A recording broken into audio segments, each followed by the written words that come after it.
Ambassador, role players, ladies and gentlemen, without further ado, let's begin the session titled Malaysia-Japan Relations Forum on Japan's Foreign Policy Evolution, Global South Aspirations and Malaysia's Perspective.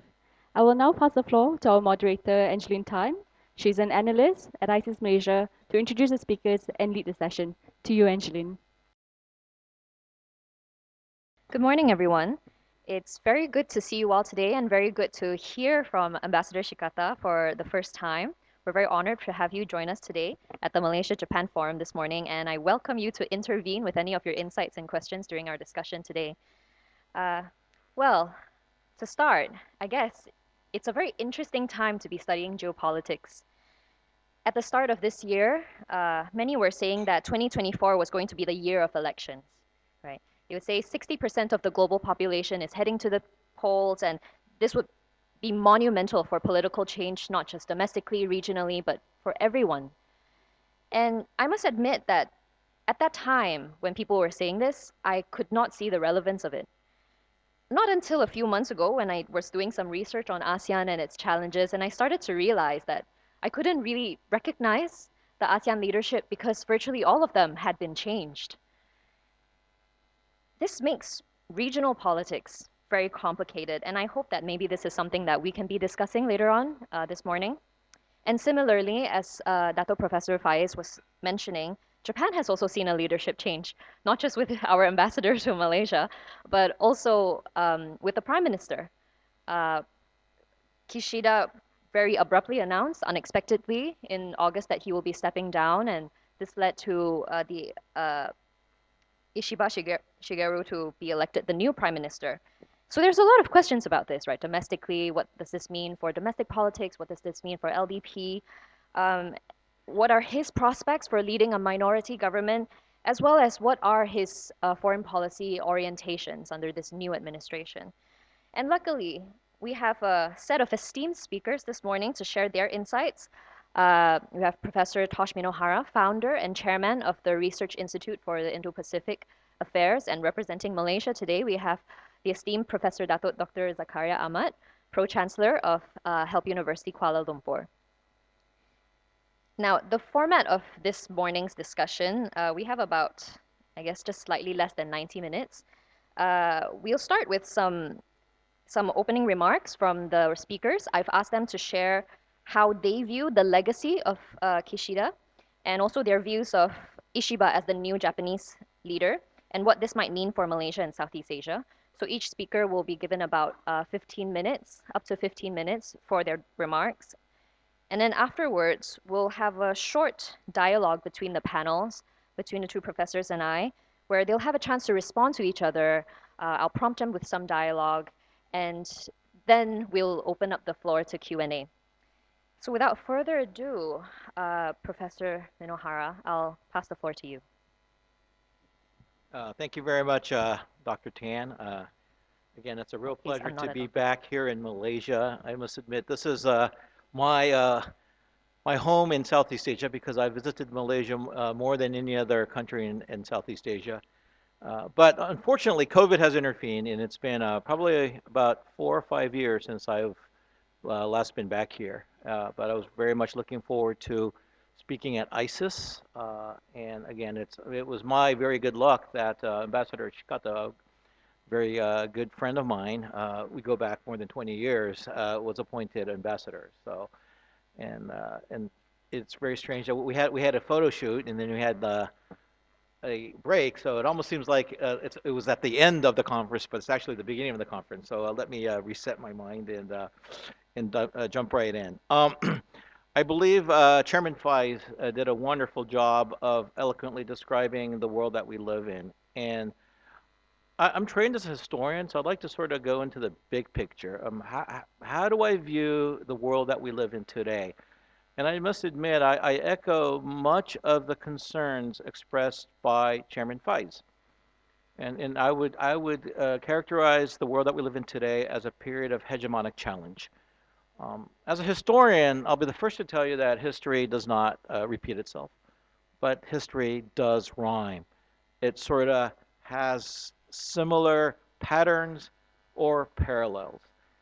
And looking back, I see the world today very similar to the 1930s. In the 1930s, of course, Japan was one of the protagonists challenging the established order. This was the Anglo-US led order.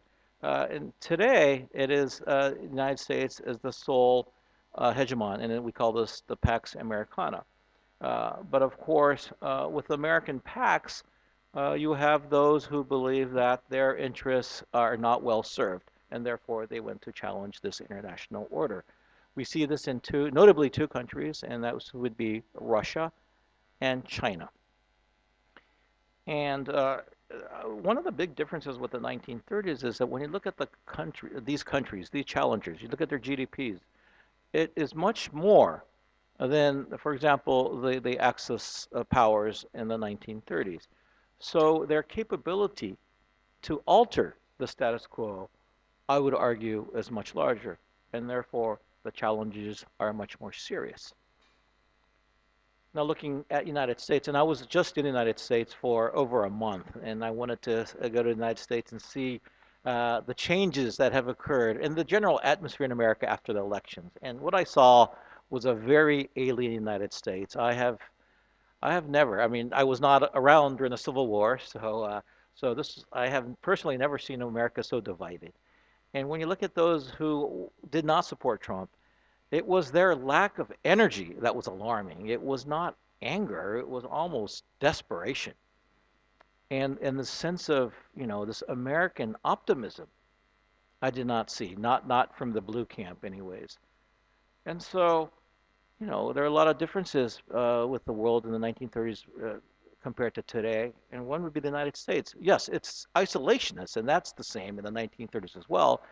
Back then, you had Charles Lindbergh and his America First, but I think Trump's version of America First is much different, and the general optimism and confidence that America has is also different, and that is because the challengers are, especially China, is a threat that America has never seen in its history. Ever since it was able to establish Pax Americana, has never seen a challenger to this level.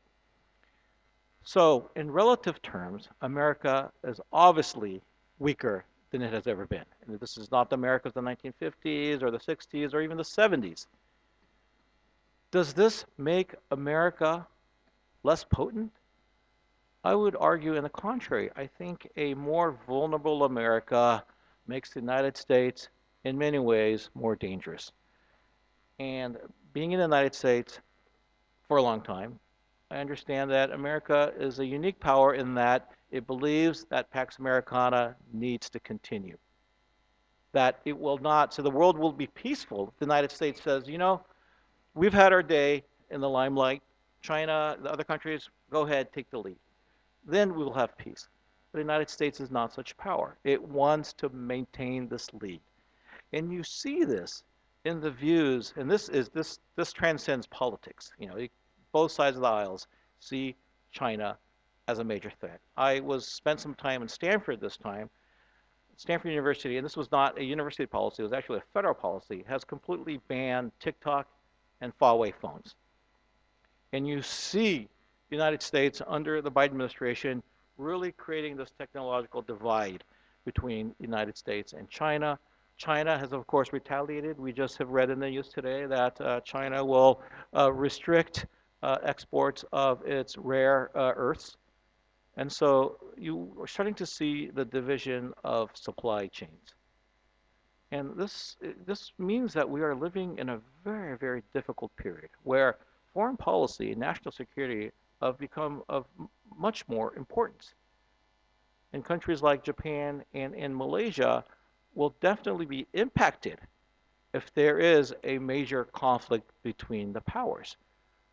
And this is where I think the importance of this conference is that how do other powers, besides the major powers, the superpowers, can cooperate and see eye to eye and do our utmost to maintain peace and stability. And of course, this could be beyond our capabilities because we already see what's happening. We see in Ukraine the largest war since World War II. We see in the Middle East, things are not looking so good. In Syria, I think things will get much messier before they get better. And so Right now, we're fortunate that the other major region, this Asia region, or the Indo-Pacific, has been relatively conflict-free. But I think this is a matter of time. We are all interconnected, so events that take place in Europe and in the Middle East definitely will impact right here where we live. I believe China is really taking a good look at the world events, and because it only wins by changing the status quo, is waiting for the opportune time to make its move.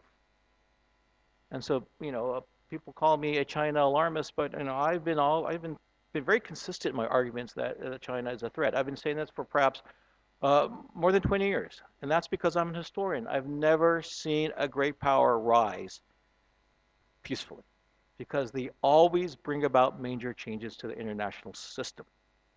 Okay? So I would not say, I'm a realist, and so I don't have any strong anti-Chinese emotions, but I do believe in democracy, rule of law, and I believe that this needs to continue. In this sense, I do not want to see this region be part of the Chinese sphere of influence. And again, I'm being very frank. Again, I'm only representing myself and my opinions. So this is the big picture. And so I think that things will get pretty turbulent in the next 5 years. And of course, the other big variable is the United States. Now, how will the United States act in all of this? But before I get into this, because I'm supposed to talk about Japan, let me refer to Japan. Japan also had a recent change in prime ministers, and Prime Minister Ishiba is now at the helm of Japan. One of the big questions that I get everywhere I travel is, will his foreign policy change? And to this, I would like to say, please be rest assured, very seldom does Japan's foreign policy change. I mean, Japan is not a country that has drastic paradigm shifts. Ishiba needs to conform to the party orthodoxy. You see this when he was running to become prime minister. He had some very liberal views towards Japan's domestic social policies, but once he became prime minister, he quickly changed tunes. So I think this applies to his foreign policy as well. It will be more a continuity and then a discontinuity. So you could see his policies being pretty much online with his predecessor, and that is Prime Minister Kishida. That being said, the world is changing. The United States is changing. China's policy is also evolving. And depending on how the United States uh, maintains its alliance, then Japan will perhaps have to act differently. And I think this is an opportunity to Japan to be more proactive in its foreign policy. When I go to Korea, I talk about the importance of furthering ROK-Japan relations, but that is right now very shaky. I'm very shocked to see what has happened in that country. But when it comes to ASEAN, I think Malaysia, because of its geostrategic location, makes it a point player in Japan's uh, interactions with Southeast Asia. And because of not just but your location is also, but also the fact that you have abundant resources. Japan and Malaysia share many values. And another thing that I think is that there aren't that many points of contention between the bilateral relations. Most Japanese see Malaysians in a positive light, and if I'm wrong, please correct me, but I do believe that most Malaysians see Japan in a positive light as well. Japan is not a threat to Malaysia. So I think this is a very good starting point for the relationship. But should we be just content with this? Well, no, I think every relationship needs to further develop, and there are lots of areas in which these two countries can continue. So, just this year, Japan had its first military exercises with the Malaysian military. This is something that I'm sure under Ishiba, depending on how long this government continues, should be expanded, not just in quality, but also probably in frequency and also the level of intricacy. There should be more communication channels between the military and the military. Of course, right now the economic relations between the two countries are good, but we also need definitely to have the security element. Japan's OSA is, I think, a wonderful diplomatic tool. I personally think that Japan will most likely increase the spending on OSA, and Malaysia will, of course, be one of the important recipients of this. Now, looking at Japan's foreign policy, United States is, of course, the most important partner, but you see that Japan is also diversifying its security policy. Australia, I would argue, is a close second in importance to Japan, and Japan is also linking up further with other NATO countries. But what happens to the security situation in Asia itself? And of course, Prime Minister Ishiba did say that he wanted to promote or pursue an Asian version of NATO. But is this really going to happen? And one of the things that you need to realize is that Japan's guiding defense principles is called exclusively defense. And this policy, also combined with Japan's Article 9 in its constitution, I believe poses an insurmountable obstacle in the pursuit of creating an Asian NATO. And so there are other more practical ways in Japan can extend its security presence in the region. And one way would be, well, first of all, Japan needs to alter its security identity.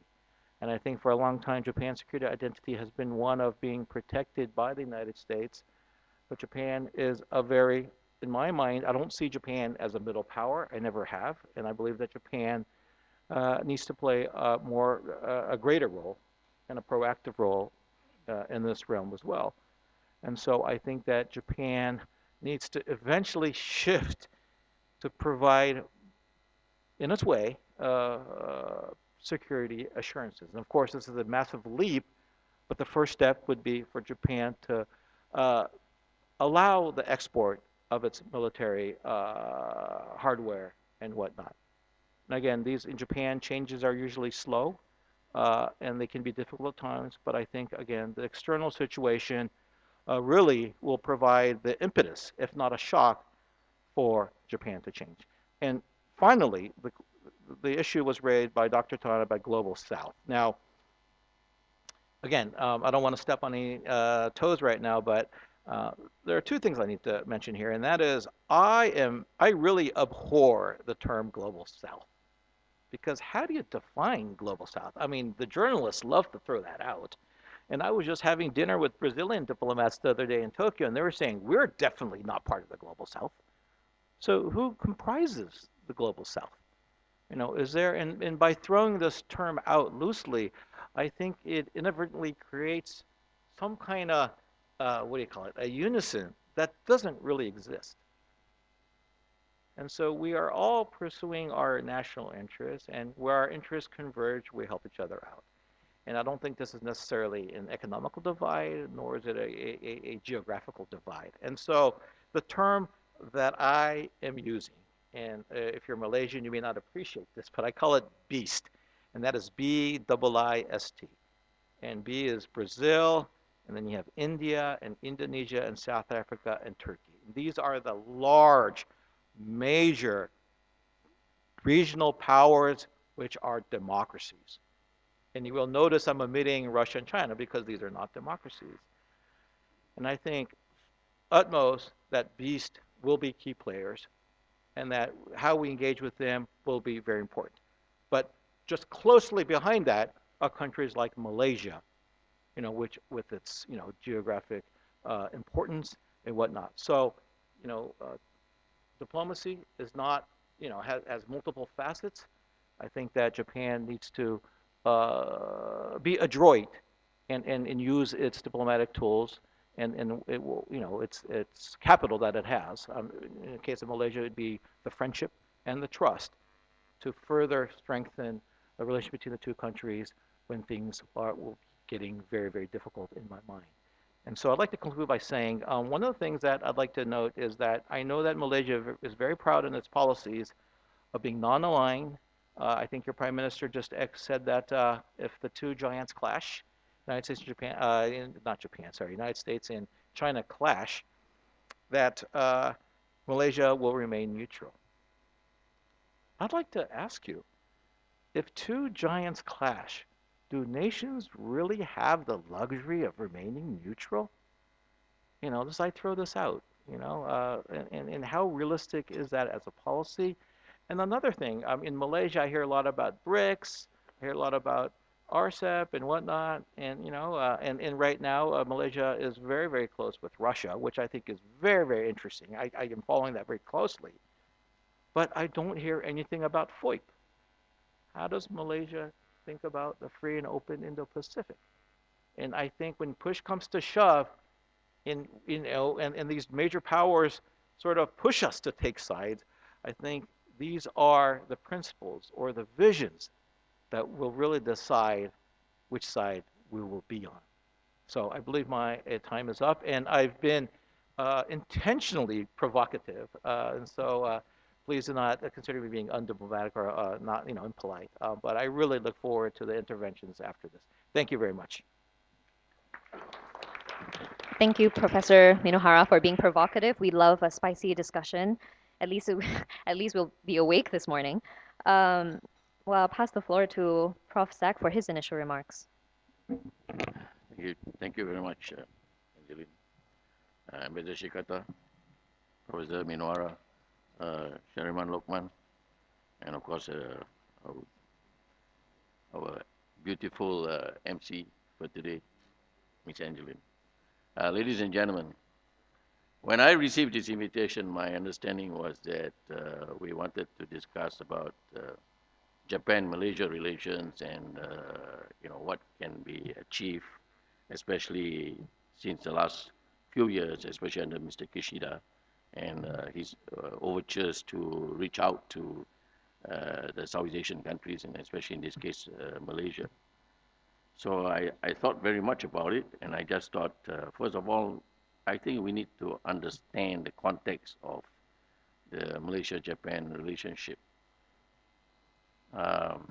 So then I look at Japan, and there was an American ambassador in Japan by the name of Mike Mansfield, who once described the U.S.-Japan relationship as the most important bilateral relationship in the world, bar none. And I thought that was a good way of looking at the relationship between countries and how then we should look at Malaysia's relationship with Japan.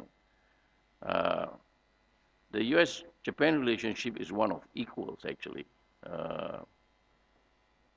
Whereas in the case of Malaysia, I don't think we can be a relationship of equals.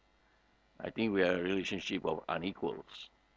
Uh, Japan is a developed country. Malaysia is not a developed country. I mean, Malaysia is a developing country, although it's a fast developing country. But we haven't reached into the realm of Malaysia achieving the status of Japan.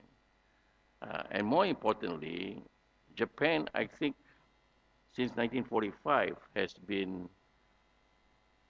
become a democratic country. It has become basically a Western country.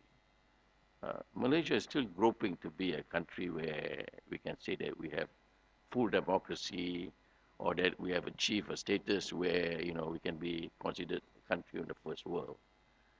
And so we are in that context in a very difficult position to want to say that we can have a relationship where we can share ideals.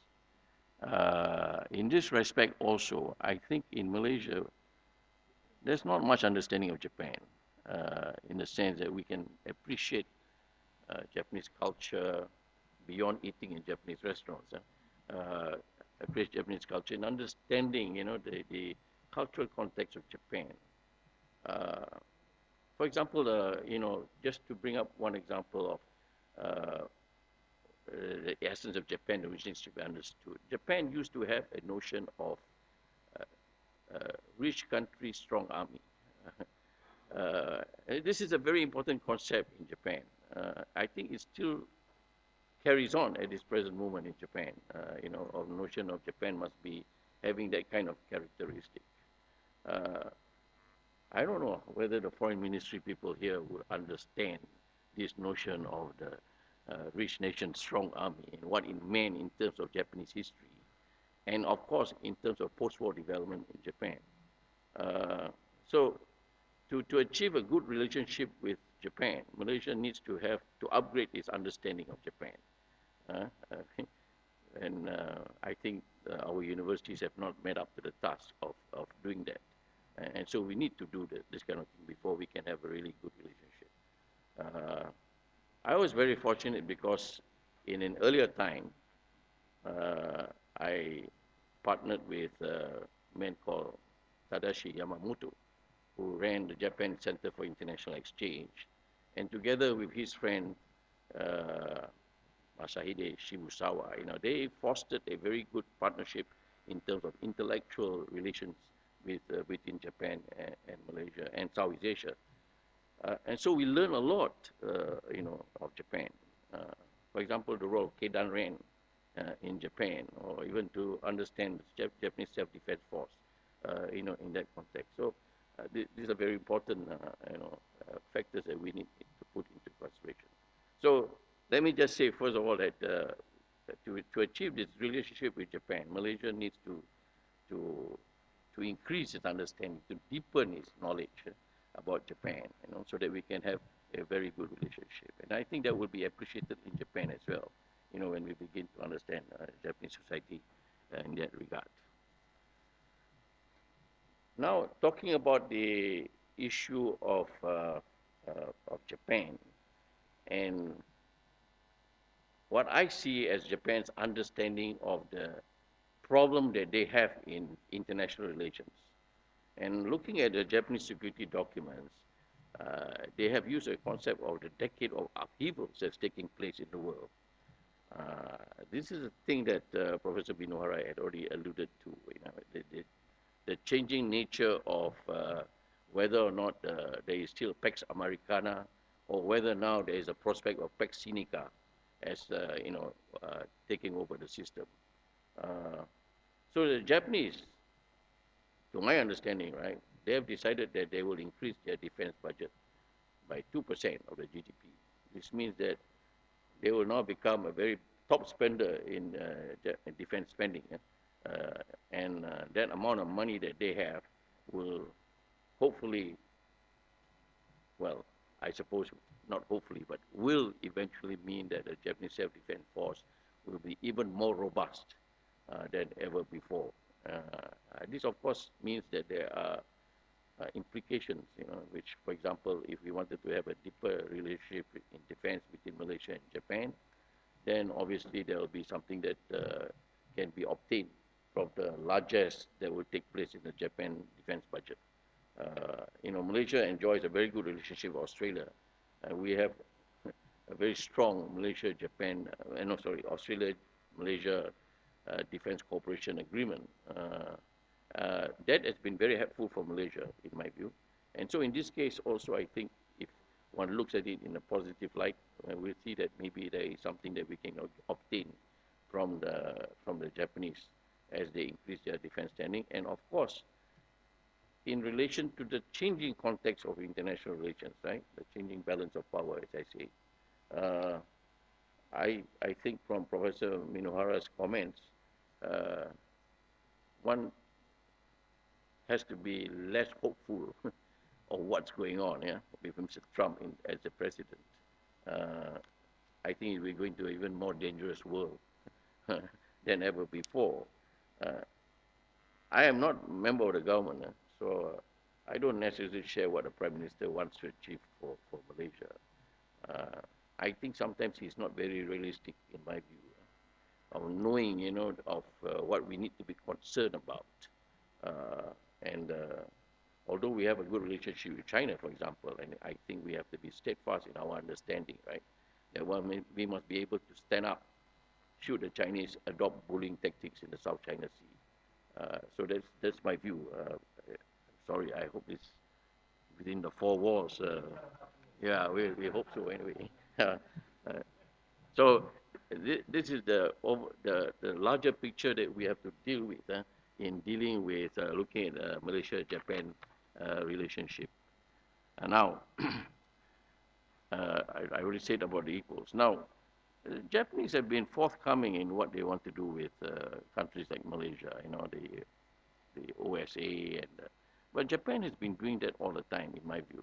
The ODA, the FDI, Japanese play a key role in our industrialization. And Ambassador Shikata also mentioned just now about Look East policy and possibly a Look East 2.0. uh, my only worry is that we learn a lot from Japan, but whether or not it translates into reality with us, I'm not so sure. And whether or not we're going to have trains that run on time or like in Japan, I'm not very clear whether or not we can be as efficient as the Japanese. We send a lot of people to Taiwan to learn about land reform, but it meant nothing for us in terms of land reform in Malaysia. So again, we might have the Look East 2.0, whether what it means, it translates. I think Dr. Mahathir was very clear. That's what he wanted to do. He wanted us to be as efficient as the Japanese, to be industrious. But Malaysia remains, what shall we say, what's the word we use? Malaysia boleh. Everything goes fine, no problem. Let's not get too excited, about being efficient and so on. Nice comfort zone we have here. So we'll just continue as we go on. So the implications or the manifestations of these new policy overtures, I'm not very clear how it translates actually for Malaysia. And also Malaysia does not just look to Japan. I think we look to other countries as well. Professor Minoara mentioned about our relationship with Russia. Uh, it's only true to some extent, sir. uh, I'm close with the defense people, so we did a visit to Russia this year, and I think we have to be careful with the Russians as well. You know what I mean? So that's the way I see. So yeah, so this is the situation that we have. Of course, we look for the continuation of that relationship. I think there are quite a number of possibilities that exist. It's a matter of not we can take up the challenge of wanting to foster that relationship. Now, the other question is about the leadership in Japan. I agree with Professor Minohara. I think there's a continuity of policy in Japan, irrespective of whoever is the prime minister. The prime ministers are important because they bring about maybe certain nuances or emphases, in their policies. But Japan is a very conservative country in many respects. Japan, I think, is also very careful. Although it knows it needs to play a bigger role in international affairs, I think since 1945, the Japanese have been quite reticent in many ways. Uh, they're not so forthcoming to say that they want to do, and they're very conscious of the fact that they shall we say that they started the war in the in the Pacific through the incursion in China and then later in Southeast Asia. So the older generation in Malaysia, we remember Japan with what for it. With the understanding that it was a difficult time for Malaysia. Of course, the memories have faded over time. And those of us who are familiar with Japan today, right, know that Japan presents a model. Uh, Together, my colleague Brian Bridges, we wrote a book, and Mr. Hideshi Busawa, we wrote a book about Japan's role in the Asia Pacific in what's going on. And we thought that Japan could play a leading role in economic development. The leader of the of the geese, traveling in the V pattern, and then Malaysia will be one of the countries that follow the geese, the leading geese or goose. So, but that hasn't translated very much in terms of economic development because what Japan has been able to do, right, we cannot copy it. Mahathir thought that this could be done.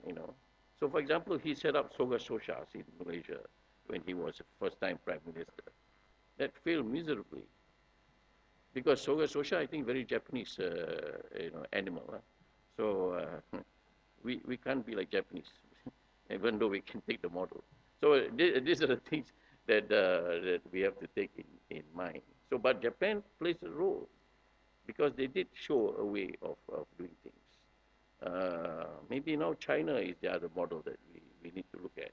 Where, since they have modernized so quickly and so effectively, and so we need to learn from maybe from China as well. But Mahathir didn't say that we go to China to learn. Huh? It's very interesting. We go to Japan to learn. And some people say that if we look east far enough, we will see United States. And so we should learn from the United States. But actually, in Malaysia, many people are trained in the United States. You know what I mean? But we don't say we look at the United States. Maybe because it's a Caucasian country, so we look at it very differently than if we look at Japan. So these are the things we need to consider. Now, we talk about all this at this level, but I don't know whether at the implementation level, the ministries, whether or not they understand what needs to be done. You know what I mean? I suspect the answer is they don't know what they're doing because it's not very clear from the top what the government actually wants us to do. So, and also we cannot be put in a position where we are become the beggar in terms of, say, the Japanese can give us ships, but that's not the answer. I think it's more than that. Maybe cooperation, yes. Say, mentioned just now by Ambassador Shikata about the Coast Guard and the MMA. Yes, there are avenues for that, and we welcome that. More importantly, is because we need a bigger, shall we say, visibility of the Japanese in this region. And that will include Japanese ships in the South China Sea. So maybe the more the merrier in my view, because obviously what we don't know what's going to happen in the South China Sea and what the Chinese actually will want to do. Professor Minohara was talking just now about when we look at the pattern of great power relations, how countries rise to the top. As they rise to the top, and they become very belligerent. Uh, so now, what's the situation that we see in the South China Sea as China becomes to flex its muscles, as it increases its GDP capacity? And the Chinese will increase the GDP capacity. I think they will outstrip the rest of the world uh, if they have not done so already. Yeah? I think it's a matter of time. Now the question again is how to deal with it. This is an avenue that I think concretely Japan and Malaysia can work together to try to do that. Yeah, yeah. So I just have these small points. I hope it will open up the discussion so that we can share our views. Thank you very much. Thank you, Prof. Zach, for your very candid remarks. We always appreciate that. Definitely helps shape the discussion that we have, and it seems as if really all questions are on the table for the two speakers. But before I open to the floor, Prof. Minohara, do you have anything to respond to what Prof. Zach's comments? Well, I'd like to first of all thank Dr. Zakaria for being frank and forthright, and I know that I came to the right conference because what I sense from what you just said is a strong sense of love of your own country. And I think the criticisms that you say are because you really are concerned with the future of Malaysia, and that is something that I totally respect. Um, yes, and one of the things that I would, if I may add to what you said, is I think it's time to go beyond looking east. I think it's actually should be not look east, but go east. And Ambassador Shikata mentioned this too, but Malaysia and Japan, there is mutual affinity, but yes, visibility, just like you said. And I think I'm a unique speaker from Japan in the fact that I come from Western Japan. And we are sort of the antithesis of Tokyo. And so we are very proud in being not from Tokyo. And I would love to see more Malaysians come to my part of Japan. We're the second largest metropolis. We bring a different value set, I believe, than Tokyo, because Tokyo is very close to politics, where the Osaka area is very close to business. So I'd like to see more Malaysians come to Japan and more Japanese going to Malaysia. So there has to be some kind of mechanism between the two governments that allows for more bridges at a person-to-person level. And I think what really bonds two countries is really the people. And I also would argue that it's the younger generation. So rather than the Japanese seeing Malaysia as, oh, a wonderful country, that they really can speak about Malaysia and explain about Malaysia. And I think this is the next step that we really need to take.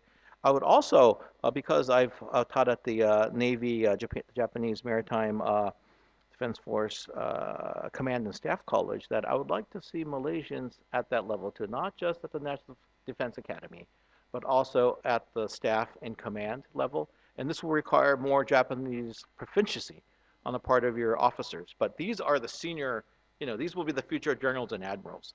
And I see this because countries like Thailand and Australia have been sending their officers to this program. And now, I mean, recently, a Thai admiral was a graduate of Japan's Command and Staff College. Or the Korean attaché, the senior attaché in Tokyo, is a graduate of this. And they understand Japan. They have their colleagues, their batchmates are Japanese admirals. And this brings another level of bridging that I think that Malaysia can definitely pursue. So I think talking is wonderful, but I think now is the time to go east and perhaps act east mutually. Thank you. Respond to Professor Minora. Next year, the Malaysian Defense College is going to Japan for the visit. It's already arranged by your DA, who's also a graduate of our staff college here. So, but that's where it needs to be deepened, and how to deepen it is the key. So, I think there's a need for what's the word for it? I mean, the understanding and the need to do that. We need the leaders, who can push for that. So that the choices are open for us to do that. But how much we can do, I'm not sure. But certainly there is. By the way, the Chinese are more active in this regard. They've been trying to do lots of things with us, although we put them at arm's length in some of those. Dr. Zucker, I have one question for you, and that is, as Malaysia and China become closer economically, as their supply chains become further enmeshed, how do you remain neutral? In order to pursue a policy of being neutral, don't you have to be independent economically as well? And so that's something that I have not been able. I've been in Malaysia for about 24 hours, and that's a big question that's been in my mind. And as when you look at Malaysian foreign policy, to me that seems to be contradictory. So if you may share your insights as to how that can be possible.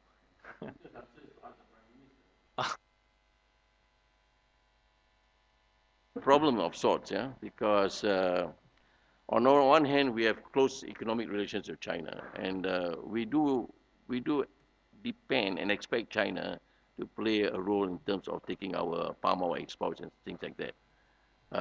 On the other hand, does it translate in terms of a greater political relationship between Malaysia and China? I don't think it works quite that way. I think it But limits your the options. Chinese have been quite active, Yes, through their associations, their economic associations and all that, trying to foster that. Yeah, but I can't give you the answer, in that regard. Sorry. Thank you very much for two distinguished professors for your insights. And maybe as related to Professor Zakaria's observation, I have the following the kind of comments. There was reference to the issue of Malaysians' understanding of Japan or Japanese society. And actually, my observation is that the Japanese, need to do more to better understand Malaysian society. And this is very important for our society because Malaysia has a multi-racial society, multi-religious, multilingual, and there are so many lessons, that we can learn from Malaysia. And so that's why I mentioned in my opening remarks the importance of more Japanese students coming to Malaysia. And Malaysian universities are getting more highly regarded internationally as the year passes by. So as in our history, of course, there have always been some kind of swings in terms of going for so-called internationalization or maybe isolationist. And as both Malaysia and Japan are trading nations and greatly be affected by international political or geostrategic landscape, it's my belief is it's so important for us to keep on learning, from each other. And as I mentioned in my initial remarks, for example, if Kuala Lumpur, becomes a model, for smart city for the rest of Asia, uh, which in a sense, Japan has going through, as you recall, in the 70s, for example, Tokyo or Osaka suffered from air pollutions. We came up with the environment ministry and tried to work on those issues. So if Malaysia as is going to host, I guess, a smart cities expo next September, I think there may be areas for Japanese companies or municipalities to contribute to addressing those issues. So I just wanted to mention a somewhat different perspective regarding the need for more Japanese. Like we have quite a number of business people, but maybe earlier stage, exchanging the educational exchanges, both ways is very important. Thank you. Thank Ambassador you. Shikata, my university is ever willing and ever ready to take Japanese students. But on one other point, I think maybe we should think about it is maybe the creation of a wise men's group within Malaysia and Japan. I think this can be some kind of vehicle, to promote the kind of things that you're talking about. I think that would be very useful. Well, thank you. It really seems as if I don't really need to do my job as moderator because the conversation just kind of takes a life on its own. But if I could jump into what everyone is talking, well, what the three gentlemen were talking about, this idea of visibility, visibility of the Malaysia-Japan relationship and how it needs to go both ways. I think it's so interesting that this was something that was not prompted, that came up naturally between the two speakers. Um, I actually wrote an article earlier, mid this year, that was talking about the need for more mutual two-way exchanges between Japan and, well, ASEAN broadly. About how, when you travel around Southeast Asia, and I think, Ambassador, you were mentioning this the first time we met as well, that, when you were walking around KL, the presence of Japanese culture, food, retail is so present in Kuala Lumpur in a way that is uh, not the same in other parts of the world. And in my experience, when I walk around Tokyo, that part, that visibility of Southeast Asia is quite lacking. And I think it is due time for more reciprocity in this relationship. And we were mentioning earlier about how ODA, FDI, they were one of the first things that really shaped this relationship, and now OSA as well. It's interesting that Prof. Minohara was talking about it's no longer sufficient to look east, and we must really start acting towards east. And it goes to show that this relationship that we have needs to move beyond the transactional, and that this is where the opportunities for what Loki's policies say, heart to heart ties. This is where it really needs to be put into practice. So it's interesting that this this is really coming up. Actually, when I wrote this article about two-way exchanges, it was quite unpopular, especially among my Japanese colleagues. They all insisted that no, we have very strong relationships with ASEAN, and Southeast Asia is starting to grow their culture here, their cultural presence here. But I think maybe the pace needs to be picked up, and it's interesting that, well, now it seems as if from the Japanese side that this idea is starting to really take shape. Well, before I open it to the floor, maybe some of the audience can start thinking about the questions that you'd like to pose to this evidently very dynamic panel. But I have a few questions that I want to pose as well, to be provocative. Uh, Prof. Minohara, since you started with being provocative, you were mentioning that, if two giants clash, since we don't have the luxury to be neutral and not choose, well, I ask you, who is the lesser of evil? Who can we choose between the two? Especially since Trump just just got elected.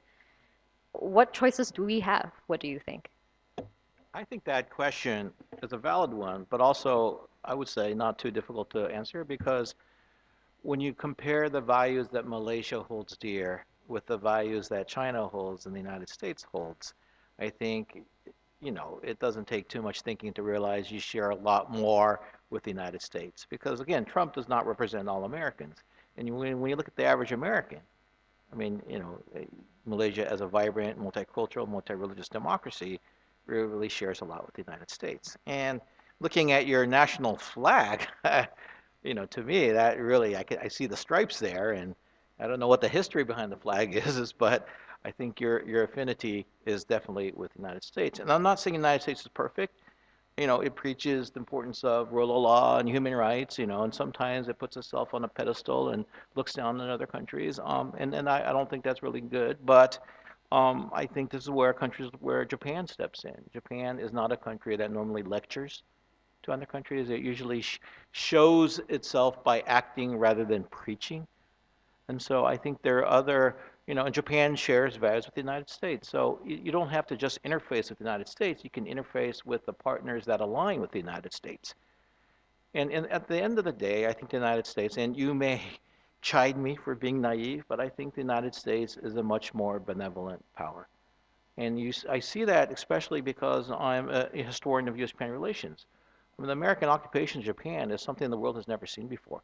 When an occupier has been, intentions were not purely benevolent, but the outcome was very, very benevolent, and it played an important role in Japan re-entering international society. So I think the choices are fairly simple in my mind, but perhaps there are others in this audience who beg to differ. And I'd like to just add, Dr. Tan, you yourself are an individual who practiced acting east because you actually went to Japan and were a fellow at JIA. So I think young scholars like yourself who actually know both countries will be a tremendous asset in bridging the two countries. And maybe if there's time, you can share your experiences and what did you learn for your time in Japan? Thank you. Yeah. Thank you. Thank you for the shout out. I appreciate that. But I guess this is also where I have to emphasize the two-way street again. It's so common, as the ambassador was saying, for Malaysians to go to Japan. But I would love for an opportunity for us to host a Japanese scholar one of these days. I think that way it would be a more true two-way exchange and it really enrich both sides' perspectives. Uh, Prof. Zach, do you have any responses to this difficult question of choosing between the two giants? No, no. Personally, right? I mean, of course, I am pro United States. You know, because when I look at it, obviously, the United States is a benign power. I mean, it's top dog country in the Indo-Pacific now, militarily, but in a different respect, they have. Since I was trained in the United States, right, they have a sense of civilization which is different from the way China will look at the Indo-Pacific. So therefore, my preference would be that we should cite the United States. Now, maybe silently we do cite the United States here, but publicly we will never say it. And that's not an accident because since after when Tun Razak became prime minister, right, the country shifted its stance from being pro-West or to be much more of a so-called non-aligned country, and we remain that way in this respect. So even in the present Sino-United States competition, right, we always put out the position that we do not want to be part of this competition, and we don't want to side with anyone, right? But actually, when you look at it substantively in terms of the relationship that take place, right, There are more relations that we have in defense with the United States than we have with China. You see, so from that angle, right, it's very clear where we stand. If the war breaks out, obviously, yes, we can. There will be no opportunity to take sides. Probably we may all die before the war ends. So we will side with, to me, we will side with the United States. But this is a private opinion. Uh, It would be interesting to hear someone who would actually choose China. Uh, I will not be that voice today. Before I open the question to the floor, I do have one more question for Prof. Zach. The forum today is also talking about global South aspirations, and it would be interesting to hear from your view what Malaysia's role in the global South is. And additionally, there's a lot of concerns, particularly from the West, about Malaysia's membership into BRICS. I wonder if you have thoughts on that as well. Yeah. well, I think the point has been made just now by Professor Dato Faiz. I mean that Malaysia's approach is, we want to trade with everybody, and we will join any group that offers opportunities to us from an economic perspective. So it's not that we are now taking sides in that respect. So to me, right, there's nothing wrong in joining BRICS. But personally, I feel there's nothing that we should be excited about in joining BRICS. They talk about de-dollarization and so on, what I mean. But I think this is not the right way to go, in my view, right? Yeah. So I would disagree with that, But again, nothing wrong in no harm in joining BRICS, what I mean. But what benefits does it bring us? That's the key question to ask, and that's not very clear. See, many things are not very clear here, and so we don't understand it. But maybe when you talk to the bureaucrats, they may have an explanation for that. Yeah. So now, global South, right? I agree with Professor Minoara. This is a fuzzy concept. Uh, yes, there's some countries that push for it because they want to be sort of distinct from, say, the West, or countries like China. But actually, China sometimes is considered also as the global South. You know what I mean? Because they are actually a developing country. They still are a developing country, although they're becoming very rich as they go along.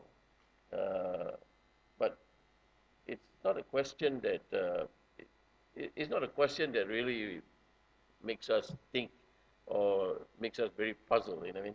Whether to be global south or not. It's a nice term to use. It says something about the south, that now the South is more global than just being the South. Okay, but what does it mean in realistic terms? That one I think is less clear. So that's my response to that. So I'm not so sure when the Japanese, after Mr. Fisher talking about the global South and all that. Different countries have got different concepts. Yes. You look at the Koreans, right? They have a different. They now have thinking that they should have more relationship with the ASEAN countries and so on. But again, the manifestations of that, in terms of real terms, is not very clear.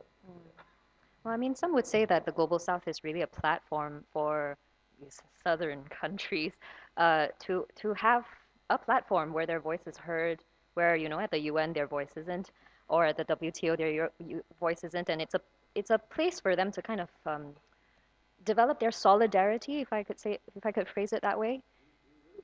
Do you really believe that, though? I didn't say that's what I believe. I'm saying that's what people are saying. Well, it seems as if the panel is very skeptical about this idea of solidarity. Well, so from my Indian friends, they tell me it's a platform that is very convenient for them, that has utility, because they want to lead the so-called global south. And therefore, it helps to have a blanket term that they can throw around. And so I think there are those who benefit by using this term and those who no don't benefit so much. So I think we just need to have some caution that there is no definition of what a global south is. Well, And in that case, those who do not benefit, are they part of the global south, or are you talking about the bigger powers who are not part of the global south? well, so for example, I mean, like the Brazilians, for example, I mean, they tell me they're not a member of the global south, and they don't want to join something in which will benefit countries like China, because China also sees itself as a leader of the global south. Right. So yeah, I think it really depends on where you stand and what your interests are. So, but it's just a term that's been thrown around too easily and too often, Mhm. especially by the media, because there's no other catch-all term, right? Yes. Yeah. So, but I'm sure those in the sciences would probably not use a term that's not defined and cannot be defined clearly. So I think we just need to have a little bit of caution when we use that term. All right. Put it in brackets or something. I don't know. Before I close, I wanted to give an opportunity for the panel speakers to have a final word, a quick, short 2 minute uh, conclusion. Prof. Zach, would you like to deliver some remarks? My last word, very simple. Before Kuala Lumpur can be an intelligent city, we need to deal with our potholes and flush our manhole covers with the road surface. Once we do that, then we're okay. Yes, once again, I'd like to thank those who labored to make this conference possible. It's hard work, and I think you guys all did a wonderful job, and it was a real pleasure to be able to participate. I see a lot of young faces here, and I would definitely like to encourage you to apply to the Japanese Monkasho Scholarship. It's a full ride, and you get to study it at uh, Japanese graduate schools. I teach at Kobe University, and we do have the Graduate School of International Cooperation Studies, which all the classes are taught in English. So many of my foreign students come to me through that department. So, and I believe that the embassy has the support staff to provide more information. But I think it all starts when we go beyond the talk and we act the act, we walk the walk. So I definitely would like to see. I've never had a Malaysian student in my life, so it'd be wonderful to have a Malaysian studying with me at Kobe. So thank you again. It was very much. All right.